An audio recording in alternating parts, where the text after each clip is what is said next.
Então vamos seguir com Hebreus. Agora, novo recorte, uma nova perícope, que são os versículos do capítulo 11, o 32 ao 40. É o trecho que vamos ver agora. Mas já é o final de Hebreus 11, né? Hebreus já está caminhando para o apagar das luzes de Hebreus. Finalzinho já de Hebreus. Final de Hebreus, não finalzinho, mas o final. Então, vamos ler Hebreus 11, 32 a 40, porque agora a narrativa de Hebreus, as referências de Hebreus aos heróis da fé vão ser aceleradas. Eu acho que ele percebeu que o capítulo estava ficando meio longo, né, explicando cada personagem, então ele viu que tinha que resumir e correr, porque se ele fosse comentar cada personagem, como ele fez com os patriarcas, Hebreus ia ter 35 capítulos, pelo menos, e nós íamos para a eternidade sem terminar Hebreus. Então veja aí como é o texto de Hebreus 11, 32 a 40. Fala assim: E que mais direi? Certamente me faltará o tempo necessário para referir o que há a respeito de Gideão, de Baraque, de Sansão, de Jefté, de Davi, de Samuel e dos profetas, os quais, por meio da fé, subjugaram reinos, praticaram a justiça, obtiveram promessas, fecharam a boca de leões, extinguiram a violência do fogo, escaparam ao fio da espada, da fraqueza tiraram força, fizeram-se poderosos em guerra, puseram em fuga exércitos de estrangeiros. Mulheres receberam pela ressurreição os seus mortos, alguns foram torturados, não aceitando seu resgate, para obterem superior ressurreição. Outros, por sua vez, passaram pela prova de escárnios e açoites, sim, até de algemas e prisões. Foram apedrejados, provados, cerrados pelo meio, mortos a fio de espada, andaram peregrinos, vestidos de peles de ovelhas e de cabras, necessitados, afligidos, maltratados, homens dos quais o mundo não era digno, errantes pelos desertos, pelos montes, pelas covas, pelos antros da terra. Ora, todos estes que obtiveram bom testemunho por sua fé, não obtiveram, contudo, a concretização da promessa, por haver Deus provido coisa superior a nosso respeito, para que eles, sem nós, não fossem aperfeiçoados. Muito bem, temos aí o nosso texto, então nós vamos observar 3 divisões para ficar mais fácil a análise dos versículos. Então vamos dividir em 3 partes. A primeira parte nós vamos chamar de os frutos prazerosos da fé. O que é prazeroso? Algo que traz prazer. Algo que é positivo ou negativo? Positivo, algo bom. Ok? Eu coloquei essa palavrinha, os frutos prazerosos da fé. E os irmãos depois vão ver, os irmãos vão me ajudar nas divisões, onde começa, onde termina. Depois, a segunda divisão, o nome da segunda divisão é os frutos dolorosos da fé. É exatamente o oposto. Os frutos dolorosos da fé. E nós vamos ver também onde começa e onde termina essa divisão. E por último, o fruto supremo da fé, o maior fruto de todos da fé, que é a terceira divisão. Mas eu quero que vocês observem comigo aí o texto e me ajudem na divisão. Quero ver se vocês estão bons de fazer esboço. Então vamos ver aí. Vamos ver como começa. Primeiro, os frutos prazerosos da fé, começando no versículo 32. Então diz assim: O que mais direi? Certamente me faltará o tempo necessário para referir o que há a respeito de Gideão, de Baraque, de Sansão, de Jefté, de Davi, de Samuel e dos profetas, os quais, e aí vem os frutos prazerosos da fé. Eles subjugaram reinos. Isso é bom ou mal?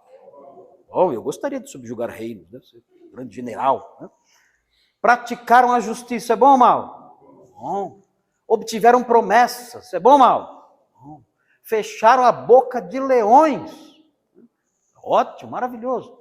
Extinguiram a violência do fogo. Escaparam ao fio da espada. Da fraqueza tiraram força. Fizeram-se poderosos em guerra. Puseram em fuga exército de estrangeiros.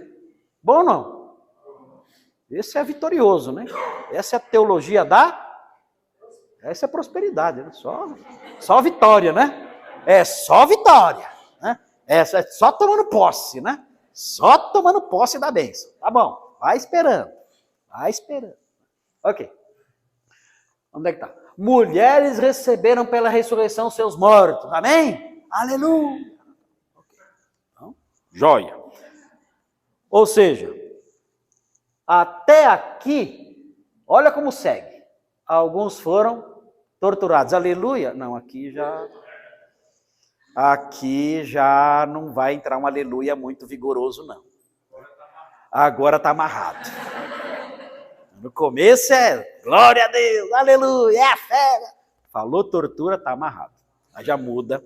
Agora, note bem.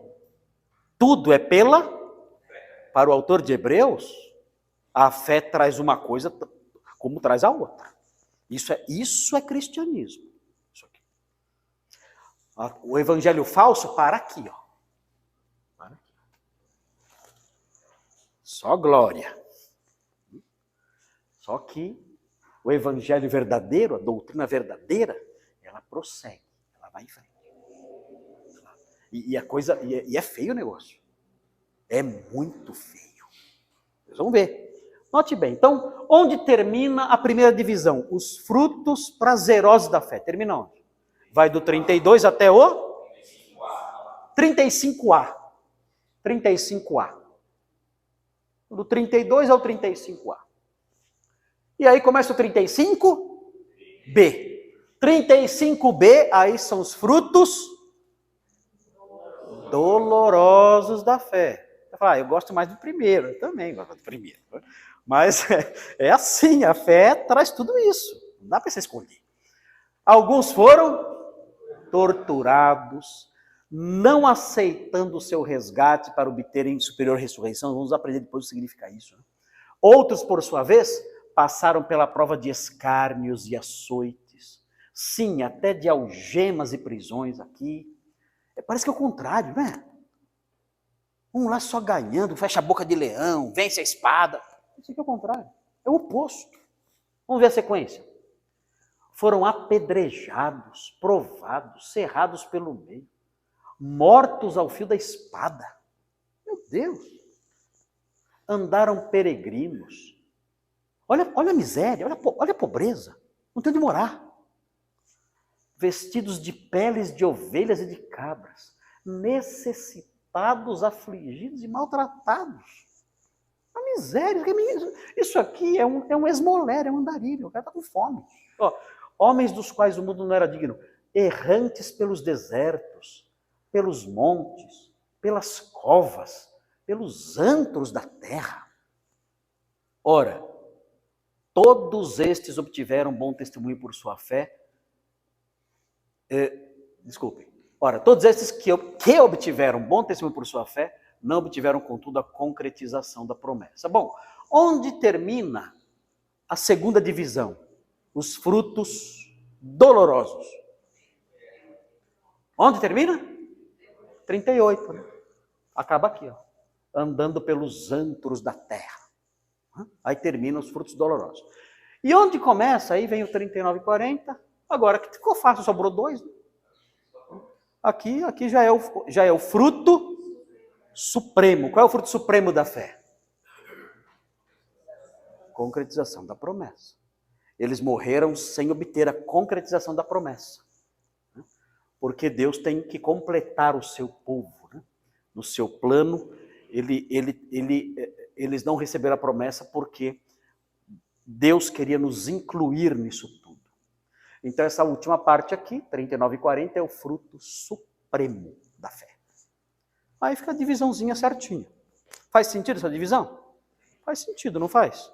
Ela é meio contraditória, parece, né? Porque você olha, meu Deus, eu sou um homem de fé, então eu vou subjugar reinos. Pode ser. Mas também pode andar pelos antros da terra. Não sabemos o que Deus tem reservado, né? Mas esses homens todos, apesar dessa história de vida tão contrária, né? Eles eram homens de fé. O que aconteceu? Os primeiros, aqueles que tiveram os frutos gloriosos, aí prazerosos, eles conquistaram tudo isso, porque creram no Senhor e Deus lhes deu isso. Outros amargaram coisas terríveis por causa da sua firmeza. Foram perseguidos, odiados, mas se apegaram à sua fé, custasse o que custasse.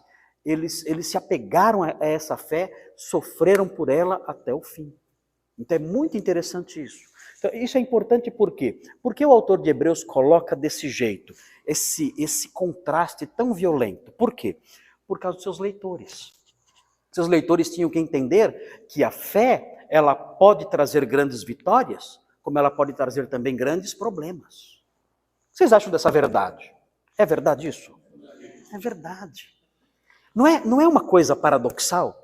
A fé pode trazer grandes vitórias, mas pode trazer também grandes problemas.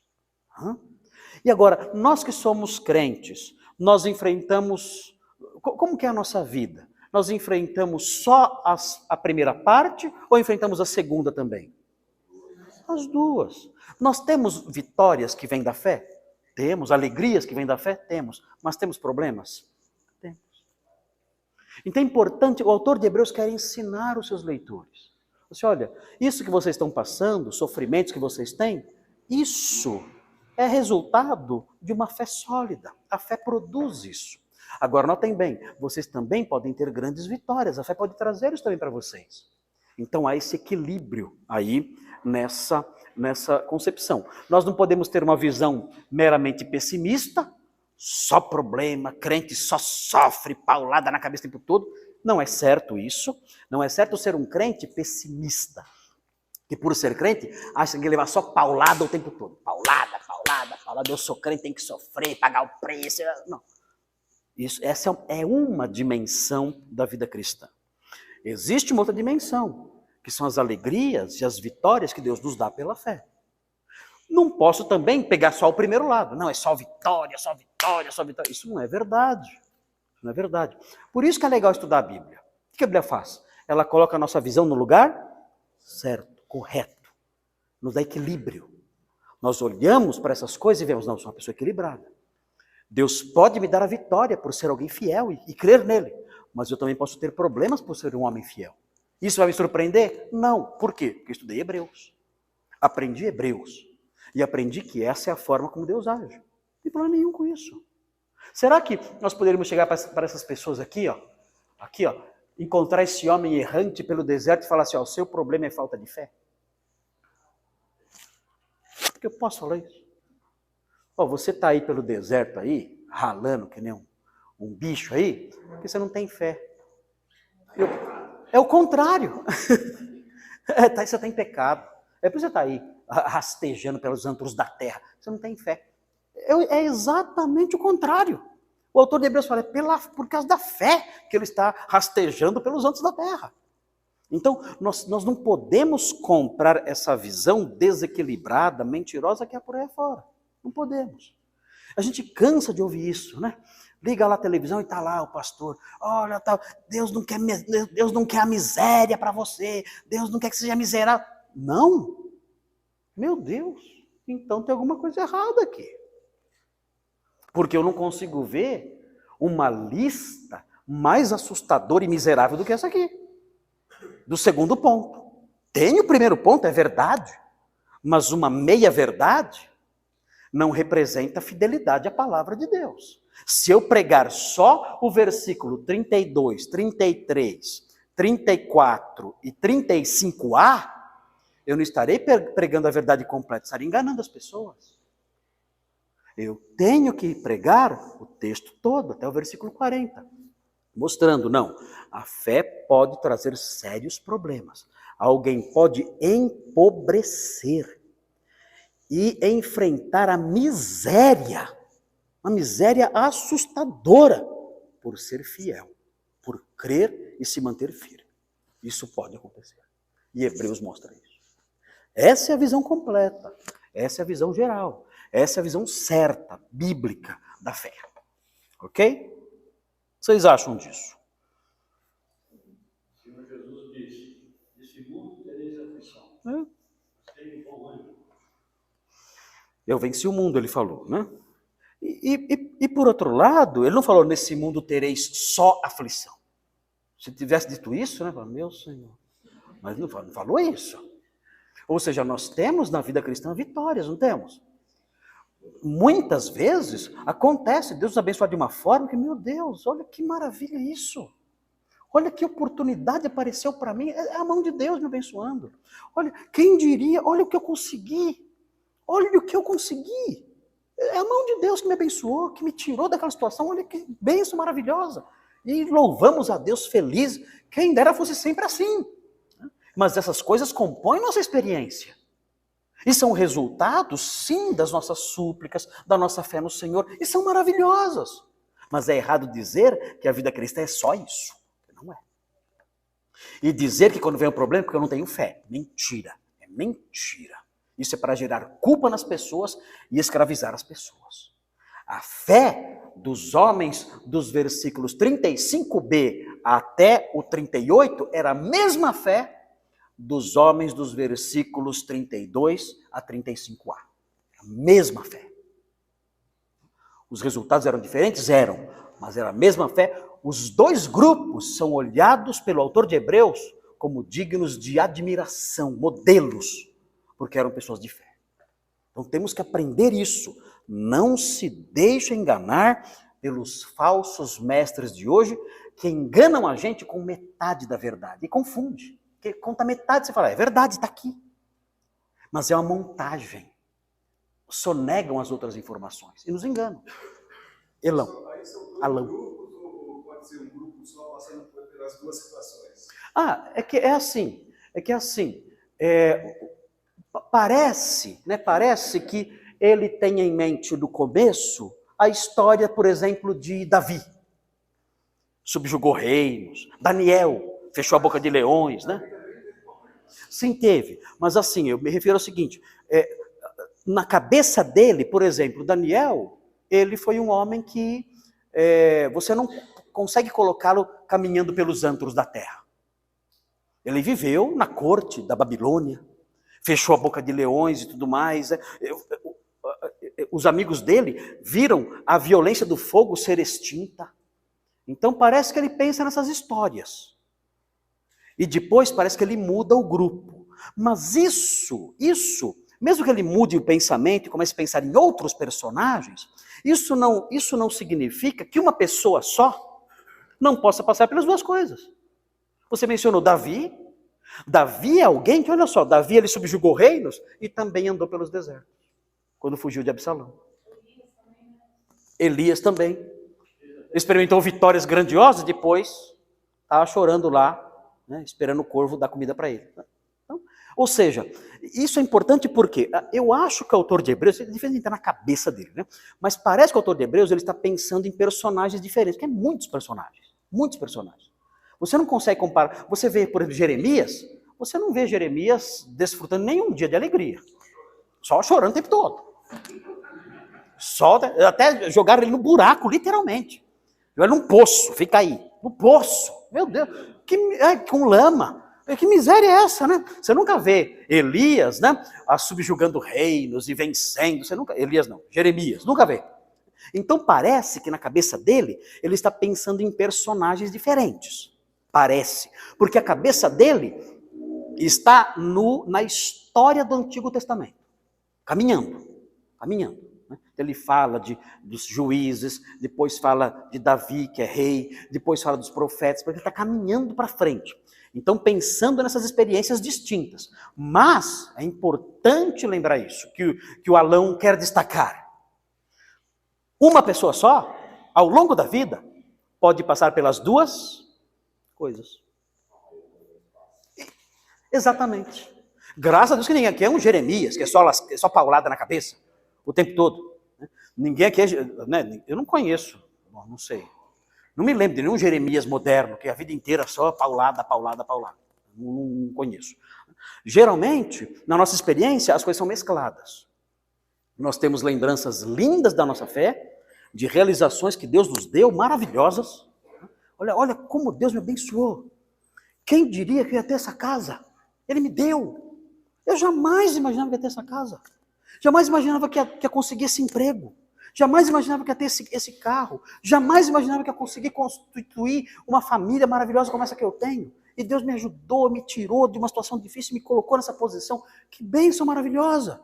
Jamais imaginava que ia chegar nessa posição na empresa.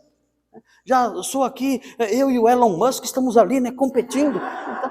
Quando que eu imaginava que eu ia chegar nisso, né? Então Deus me abençoou. E ficamos felizes, né, e tal. O Elon Musk olha pra gente com inveja, eu chego lá, né? Eu chego lá. Né? Mas outras vezes, já por causa da fé, nós somos hostilizados por parentes, perdemos amigos, a nossa família nos ataca, cônjuges. Os irmãos viram aí o compartilhar do irmão, né?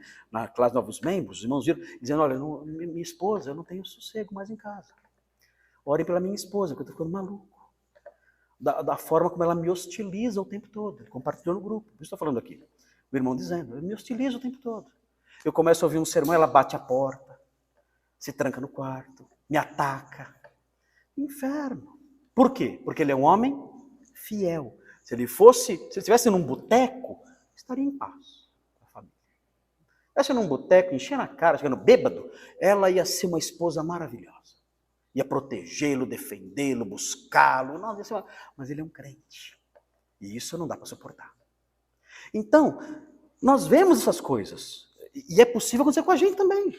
Eu passar por experiências maravilhosas, dos versículos 32 ao 35a, e isso ser maravilhoso, o resultado da minha fé, da bênção de Deus, e do fato de eu ter crido nele, ele ter me abençoado, e posso, nesse mesmo tempo de vida, passar por situações amargas, porque sou crente. É assim, né? Quem aqui já teve bênçãos maravilhosas, de tirar o fôlego, assim, olha.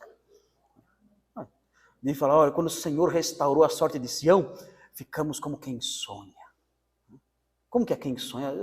É assim, eu não acredito no que está acontecendo. Eu não acredito. O Givney, né? O Givney, ela disse sim.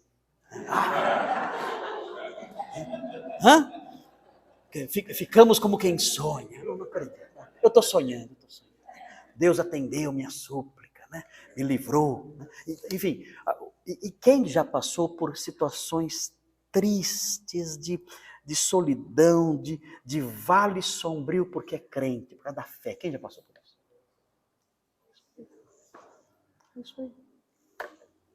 Então, o autor de Hebreus é muito importante porque ele nos dá essa perspectiva correta do que a fé produz. Ela pode produzir frutos maravilhosos e pode produzir frutos amargos. Agora, uma coisa é certa, tanto para o primeiro grupo como para o segundo grupo, tem o fruto supremo da fé. E esse é doce. Esse, oi? É a cereja do bolo. Esse fruto é dulcíssimo. Ele é perene, doce, e ele é para todos, ele é definitivo. Quando eu receber esse fruto, esse não muda mais. É um fruto perene. Não tem mais isso aqui. Acabou. É aquele fruto perene. É o fruto supremo da fé. É a concretização da promessa. Então isso nos ajuda a seguir em frente. Né? O autor de Hebreus quer nos encorajar para que não haja nenhum apóstata entre nós. Muito bem. Então vamos olhar aí. Nossa, olha esse horário. É brincadeira. Isso é provação. Isso é o fruto amargo da fé, né? Fala, mas não é possível, é 20 para as 9. Eu nem comecei a falar. Olha aqui. Nem comecei. Se não dá. Tem que fazer uma vigília, né? Vigília. Não tem condição. Eu fico arrasado com isso aí. Eu vou pregar nas igrejas, eu vou embora triste. Eu vim pregar, preparei 2 sermões, preguei metade de um. Ainda porque acabei o sermão, o culto tarde. Tem jeito. Bom, vamos ver aqui o 32, que vocês devem observar uma coisa aqui importante no 32. O 32 tem um recurso de linguagem. Eu gosto dessas coisas, já notaram, né? Eu gosto de ver as construções literárias, porque elas são eloquentes. Existe uma eloquência estrutural na Bíblia. Eu acho muito lindo isso. Eu admiro isso. O modo como o escritor compõe o texto, e ele fala algo quando ele compõe de uma certa forma o texto. Então aqui, se vocês olharem, vocês vão ver que existe aqui o uso da primeira pessoa. E olha o que ele diz: o que mais direi? E aí prossegue falando assim: certamente me faltará o tempo necessário para referir, e aí prossegue. Olhe direito essa frase. E que mais direi? Certamente me faltará o tempo necessário para referir, e aí prossegue. Olhando para essa frase, olhe direito e pense comigo. Ela é uma frase que se encaixa num texto escrito, ou ela é uma frase que se encaixa num sermão falado? Vocês acham? É muito na cara de sermão falado, não é? Parece algo escrito? Não. Parece mais algo falado. O que mais direi? Falta-me tempo, dá a impressão que sou eu. Né? Relógio, correndo. Né? Eu falei, esse cara sou eu, Jimmy? Eu sou eu? Falta-me tempo. Falta-me tempo. Mas, peraí, amigo, você está escrevendo. Vai tomar um cafezinho, volta. Você continua amanhã. Você não tem que estar preso ao relógio. Por que falta-me tempo? Por que você está escrevendo como quem fala, em vez de como quem compõe um texto? Por que você faz isso? Pergunta que eu faço para vocês agora. Por que ele fez isso? Por quê? Da velocidade. Você assistiu o Sermão Domingo, mas não é velocidade, não. No Sermão Domingo era velocidade, né? Pá, pá, pá, pá, pá. E nada de criança, o berçário crescendo.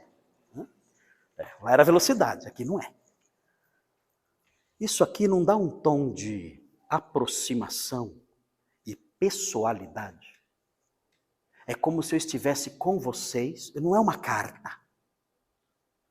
Não é um livro que eu escrevi lá no outro país e você está lendo no outro lado do mundo. Não. É um sermão. É um sermão face a face, cara a cara. O que ele quer fazer aqui?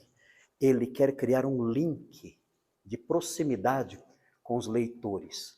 E nesse aspecto, ele age como um escritor ou como um pastor? Um pastor. O que ele quer fazer aqui? Esse cara é esperto. Eu não sei o nome dele, não sei quem escreveu isso, mas ele é esperto. Ele é esperto. Duvido, mas alguns falam que é. Eu duvido que seja. Alguns falam que foi Paulo. Acho que não é. Não? Tudo bem.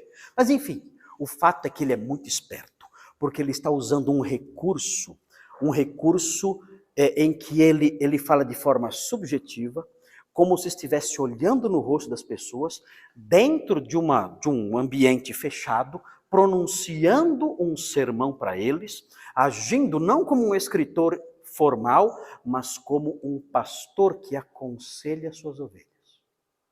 E isso gera o quê? Aproximação, confiança e o sentimento de que eu estou sendo cuidado. Ele quer dar ao texto esse caráter de proximidade pastoral. Para quê? Para quê? Para que você ouça. Para que você escute. Se ele dá ao texto um caráter impessoal, parece uma coisa distante. Mas se ele dá ao texto um caráter pessoal, aí você é fisgado. E você ouve. Então existe aqui uma estratégia. uma estratégia que é conquistar a confiança, a aproximação, a intimidade do leitor. É por isso que ele age dessa forma. Ele é um teólogo? É, mas ele quer mostrar que ele é um pastor. Ele não vai mais fazer isso. Ele não vai. Ele não vai mais usar a primeira pessoa do singular. Ele não vai mais fazer isso. Só no finalzinho da carta, ele vai fazer isso de novo, uma vez só. Mais uma vez só. Se vocês olharem, veja aí, no capítulo 13, lá no finzinho, ele vai fazer isso de novo. Mais uma vez criando um vínculo com os leitores. 13, 18 e 19. 13, 18. Olha aqui, ó. Orai por nós, pois estamos persuadidos de que temos boa consciência, desejando em todas as coisas viver dignamente. Rogo-vos, com muito empenho, que assim que façais, né? Orai por nós, a fim de que eu. É a segunda vez que ele usa a primeira pessoa do singular. A fim de que eu vos seja restituído mais depressa. Olha de novo aqui o link, a conexão próxima com as pessoas. Ore por mim, para que eu seja restituído e eu esteja com vocês mais depressa. Aí ele usa o eu de novo, para criar esse vínculo de aproximação. Só aí ele vai usar de novo o eu. Ele usa no 11 e usa no 13. Os dois objetivos são pastorais. Criar essa intimidade, essa aproximação. Muito bem. Agora, notem bem. O texto prossegue, voltando lá, e que direi? Certamente me faltará o tempo necessário. Aí o traço do sermão. O traço do sermão está aí. Falado, sermão falado. Olho no olho. Eu presente, falando com as pessoas. Para referir o que há a respeito de Gideão, de Baraque, de Sansão, de Jefté, de Davi, de Samuel e dos profetas. Está na ordem cronológica? Não. Por que não? Não está na ordem cronológica. Não está na ordem cronológica, não. Está fora de ordem. Não sabe, esse homem não entende nada da Bíblia.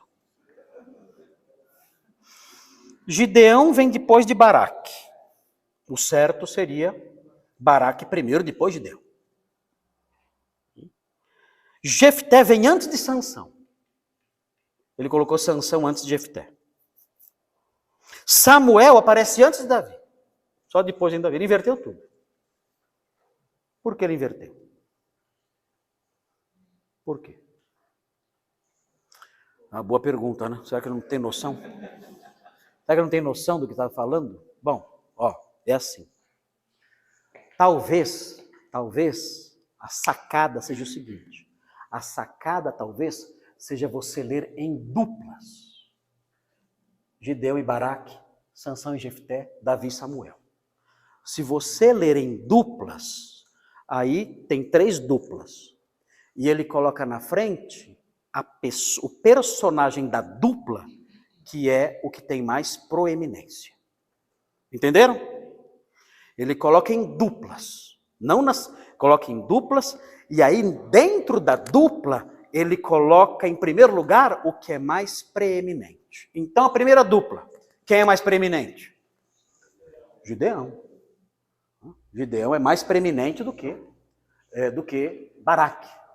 Sansão e Jefté, quem é mais preeminente? Todo mundo com a história de Sansão, né? Jefté, secundário. Davi e Samuel, quem é mais preeminente? Davi. Então ele quer destacar os personagens principais. Aqueles que tiveram uma presença maior no relato bíblico.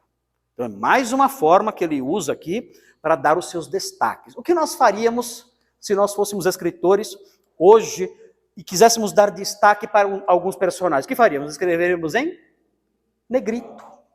Tá? Coloca em caixa alta, coloca em negrito, grifa, né? Coloca em outra cor. Vou colocar em vermelho. Ele tem esse recurso? Não. O que ele faz então? Ele usa esse estratagema, essa estratégia. Ele coloca em duplas e a cabeça de cada dupla é o personagem principal. No caso, então, seria Gideão, Sansão e Davi. os personagens principais. Muito bem, aí segue, aí vem. Ele fala dos profetas, para resumir, né? Vou falar de todos os profetas, não dá tempo. Aí ele vai começar a lista, a sequência que vem aí no 33. Quantos itens existem de positivo, dos efeitos positivos da fé? Quantos itens são? Vamos ver se vocês acertam. Vai contando aí. 4? Ah, no versículo 33, né? Mas até o 35a, quantos são? Quantos são total? 10. 10. São 10. 10, glória. Depois vem um monte de tá amarrado. Mas é 10 que é glória. Então qual é o primeiro? Primeiro, subjugaram reinos. Quem fez isso? Subjugaram reinos. Davi fez isso. Quem mais fez isso? Baraque fez isso. Gideão fez isso. Jefité fez isso. Sansão fez isso. Eu alistei aqui esses nomes. Baraque, por exemplo, tem uma menção disso em Juízes 4:24. Juízes 4:24. Oi? Josué também. É que ele já passou de Josué. Agora ele está nos Juízes. Josué ficou para trás lá com Raabe. Agora ele já mudou, já está já de Juízes para frente. Então, Juízes 4:24, Maurício, veja lá, só para constar aqui, Gideão é Juízes 7, tá bom? Só para constar na gravação e nas anotações. Jefité, Juízes 11, mostra ele subjugando aí os inimigos, reinos. Sansão é Juízes 16. E Davi, nós vamos ler daqui a pouquinho, 2 Samuel 8:1, tá bom? E aí, a gente vai ler só só dois versículos. Juízes 4:24 e 2 Samuel 8:1, referente a Baraque e a Davi como exemplo. Mas tem outros aqui. Aqui eu não dá para ler tudo aqui. Mas vamos ver primeiro Juízes 4:24. Olha aqui. E cada vez mais a mão dos filhos de Israel prevalecia contra Jabim, rei de Canaã, até que o exterminaram. Aqui, obra de Baraque. Então subjugaram reinos. Agora, 2 Samuel 8:1, sobre Davi. Cadê Maurício? Está aqui. Depois disto, feriu Davi os filisteus e os sujeitou, e tomou de suas mãos as rédeas da metrópole. Subjugou reinos. Okay? Que os filisteus, que é a faixa de Gaza, né? Tomou a faixa de Gaza. Esse negócio estão brigando por causa disso faz tempo. É velho, a briga é velha, né? Então, aqui nós temos isso. E é interessante notar o seguinte aqui. Aqui em Hebreus 11, é a única vez que a fé é associada a vitórias militares. Geralmente a fé é associada a conquistas menos violentas, uma coisa mais light. Aqui é a primeira vez que a fé é associada a vitórias militares. Eles venceram as batalhas, eles subjugaram reinos, seus exércitos foram vencedores, porque eles tiveram fé. Ok? Essa é a primeira conquista, a primeira grande realização. Importante, uma coisa. Vocês estão vendo esses 10 itens que estão aí. Pergunta, preste atenção, pergunta. Nesses 10 itens, voltando lá, ali? Tá lá. Nesses 10 itens, as conquistas são terrenas ou são conquistas espirituais? Quantas são terrenas? Todas. Ou seja, a fé produz frutos, inclusive aqui. Importante, né? Ainda bem. Mas ela produz frutos aqui. A pessoa crê, confia em Deus, e Deus, na sua graça, na sua bondade, Ele realiza atos extraordinários aqui. Agora é importante lembrar o seguinte, a fé, ela se baseia em duas coisas. Primeiro, nas promessas. Agora, quando não tem promessa, dá para eu ter fé? Por quê?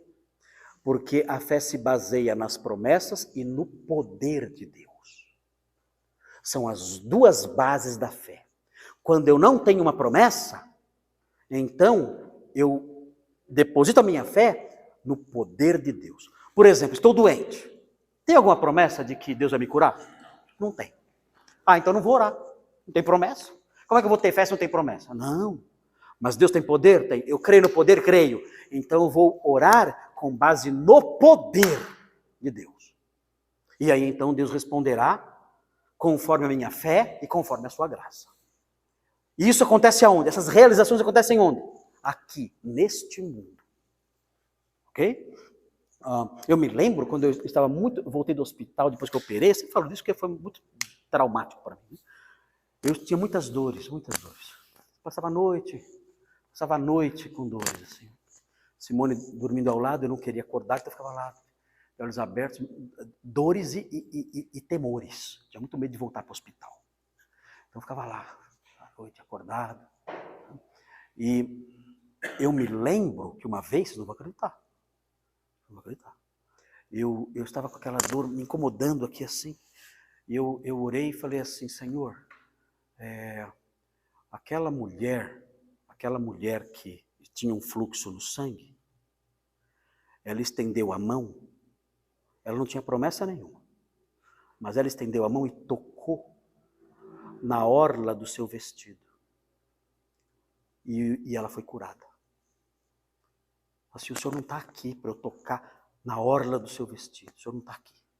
Se o senhor estivesse aqui, eu ia até o senhor e eu tocava na orla do seu vestido, eu tocava. Se o senhor estivesse aqui, eu faria isso, com toda a fé do meu coração. Então, o senhor não está aqui. Então, eu vou pedir o seguinte. Eu vou esticar minha mão.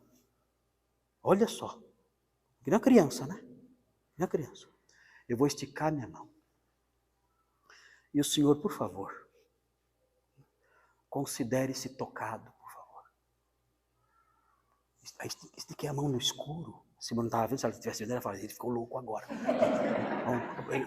O problema já foi na barriga, agora na cabeça. Então, agora complicou tudo, né? Então, mas está tudo escuro, ela não viu, está dormindo também. Então, eu estiquei a mão. E pela fé eu toquei no vestido de Jesus. Toquei. Vocês não vão acreditar. Passou. O Senhor me ajudou, curou. Passou. Meu Deus. Me ouviu. Maravilhoso isso. Pela fé, curaram intestinos.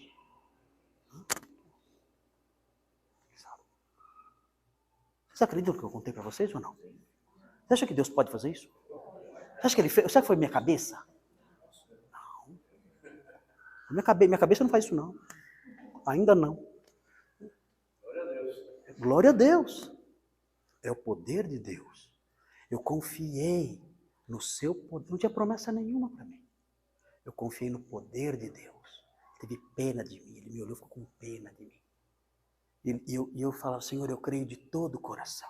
De todo o coração. E estiquei a mão. E Ele me ajudou. Não tinha promessa também. Eu falei para ele. Ela também não tinha promessa. Falei para ele. Ele já sabia. Mas eu falei para frisar, né? É para reiterar, né? Forte ali. Então, agora, é claro, quem dera, né? Sempre o Senhor agisse assim. Já pensou que maravilhoso seria? Já pensou que maravilhoso seria se a nossa vida fosse o tempo todo com experiências como essa? Meu Deus! Para que o céu, né? É só fazer assim, está tudo resolvido, né? Mas são... Oi? Nessas horas a gente não sabe se pede para ficar ou se pede para ficar. Exatamente, exatamente. Mas é importante. Por que é importante isso?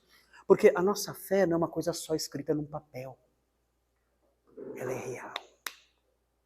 ela é real e ao longo da nossa jornada, Deus muitas vezes, Ele mostra, fala, eu vou atender você. Eu não te prometi nada, mas eu vou fazer. Ele faz. E se eu abrisse aqui para vocês falarem, tenho certeza. Eu falo, pastor, o senhor não vai acreditar no que eu vou contar agora. E claro que eu vou acreditar. Eu já estiquei a mão no escuro. Eu já estiquei a mão no escuro. E o Senhor me ouviu. É maravilhoso isso. Essas coisas todas que estão aqui, todas elas, essas coisas todas, elas aconteceram aqui. Aqui. Sem que houvesse, sem que existissem promessas. Daniel teve alguma promessa? Oh, se te jogarem, fica tranquilo que eu te prometo que o leão não vai te comer, não. Tinha promessa? Tinha nada. Tinha nada. Mas o leão não devorou. Então, a fé, ela se fundamenta nisso. Na promessa de Deus. E, quando não há promessa, eu posso crer no seu poder. Porque Deus é poderoso. E Ele ouve a nossa súplica e age como Ele quer. Se Ele quisesse me levar, me levaria. Eu não ia mudar sua bondade, seu caráter, nada. Mas na sua infinita graça, Ele me socorreu. Oi? A sua fé também não teria mudado. Não, de forma nenhuma. Eu já aprendi aquela lição, né? Que Deus tem todo o direito de falar? Não. Eu aprendi essa lição, que é lição básica, né? Deus tem todo o direito de falar? Não. Não, Marcos, não vou tirar a sua dor. Pode baixar sua mãozinha aí, né? Porque não vou. Né? E vou fazer pior. Eu vou aumentar a sua dor. Vou aumentar a sua dor. Porque você é meu e o melhor para você é isso. E eu vou, então, vai piorar a sua situação. Você vai voltar para o hospital. Eu não vou te curar. Não quero te curar. Não porque eu não te ame. Eu não vou te curar porque não é o bom para você agora. O bom para você agora é passar por uma situação ainda mais difícil. Ele é meu dono. Quando eu entreguei minha vida ao Senhor, eu entreguei tudo. Ele é meu dono. Tudo. É dele. Me comprou, pagou caro. Eu não valia o que ele pagou. Eu não valia o que ele pagou. E me comprou. Então eu sou dele. O que ele fizer. Amém. Vamos em frente. Bom, na quarta-feira que vem, olha lá, 9:05, ó, tá vendo? É o autor de Hebreus aí, ó, né? Então, na próxima... Oi? Pode ser o Lucas. Pode ser Lucas, pode ser Priscila, pode ser Áquila, pode ser Barnabé, pode ser Apolo. Eu sou mais Apolo, viu? Sou mais Apolo. Bom, na próxima semana, nós vamos ver praticaram a justiça. Né? Vamos ver se a gente consegue falar sobre isso aqui, pelo menos acabar essa parte. Né? O que é praticar a justiça? É fazer o que é certo. Aqui, nesse contexto, pode ser outra coisa. Nós vamos aprender semana que vem, então não falte, tá bom? Obtiveram promessas, fecharam a boca de leões. Tem várias coisas para aprender aqui. Daniel, e talvez tenha outras implicaçõezinhas aqui além de Daniel. Que teve mais gente que venceu o leão. Aqui lembra, sim, lembra Sadraque, Mesaque e Abednego, né? Os amigos de Daniel. Então nós vamos ver cada uma desses 10 itens aí. Tá? E depois vamos passar para a parte mais sombria, né? Que é maior até, né? Tem mais itens até. Né? Então, mas a gente vai em frente, né? Falando, Senhor, me deixa só com 32, 33, 34, o resto eu não curto muito não. Então, vamos fazer oração? Vamos? Vamos pedir o que ao Senhor?